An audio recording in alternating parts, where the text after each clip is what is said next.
दोस्तों, क्या आपको टर्की के बारे में पता है? हाँ, वही टर्की जिसने रिसेंटली अपने ड्रोन पाकिस्तान को सप्लाई किए थे और पाकिस्तान ने वही ड्रोन इंडियन सिविलियन पर अटैक करने के लिए यूज किए थे। टर्की ये भली भांति जानता था कि पाकिस्तान ये ड्रोन इंडिया के अगेंस्ट यूज करेगा और ड्रोन का तो कोई डायरेक्शन होता नहीं, तो उसे ये भी पता था कि ये ड्रोन इंडियन सिविलियन पर अटैक करने के लिए भेजे जा रहे हैं। इसी बात से हम इंडियंस को बहुत दुख हुआ था कि टर्की जैसा देश पाकिस्तान को सपोर्ट करने के लिए सबसे पहले आगे आया और उसने इस वॉर में पाकिस्तान की साइड लेते हुए उसे वेपन सप्लाई किए। पाकिस्तान एक ऐसा कंट्री जो कि टेररिस्ट के लिए जाना जाता है, सो इसे सप्लाई कर टर्की ने साफ दिखा दिया था कि वो पाकिस्तान के साथ कितने क्लोज रिलेशन मेंटेन करके रखता है। पर दुश्मन तो दुश्मन के दोस्त को भी हम भारतीयों को अच्छे से जवाब देना आता है और हुआ भी ऐसे ही। जब हम भारतीयों को पता चला कि टर्की ने वेपन्स और ड्रोन्स पाकिस्तान को सप्लाई किए, तो उन्होंने ऐसा जवाब दिया कि टर्की उसको कभी भूल नहीं पाएगा।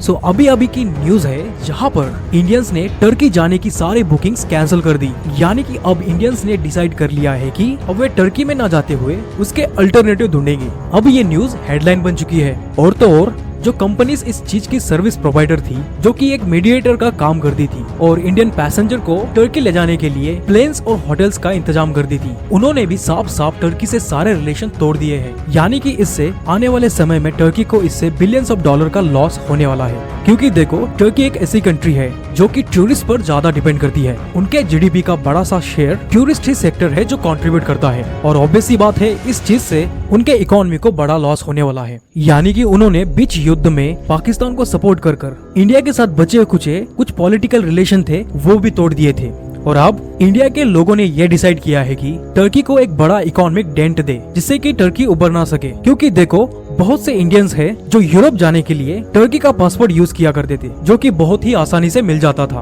पहले लोग इंडिया से दुबई और दुबई से टर्की और टर्की के बाद फिर यूरोप जाते थे टर्की का पासपोर्ट यूज करके। पर अब इसका अल्टरनेटिव ढूंढा जाएगा और ऐसा बिल्कुल भी नहीं है कि हमारे पास टर्की का अल्टरनेटिव नहीं है। ग्रीस एक ऐसी कंट्री है जिसके थ्रू हमारे लोग यूरोपियन कंट्रीज में एंट्री ले सकते हैं। आपके लिए बता दूं, ग्रीस और टर्की दोनों कंट्री नेटो का पार्ट है और यूएस से उन्हें कुछ स्पेशल इम्यूनिटीज मिली हुई है, जिसका मिसयूज करते हुए टर्की हमें अभी दिखाई दिया। ऐसी कंट्री को सबक सिखाना बेहद ही जरूरी था, क्योंकि ऐसे समय में जब ना सऊदी अरेबिया पाकिस्तान के लिए खड़ा रहा, ना यूएई, जो कि ये कंट्रीज मुस्लिम वर्ल्ड में डोमिनेट करती है, पर टर्की ने पाकिस्तान का साथ दिया।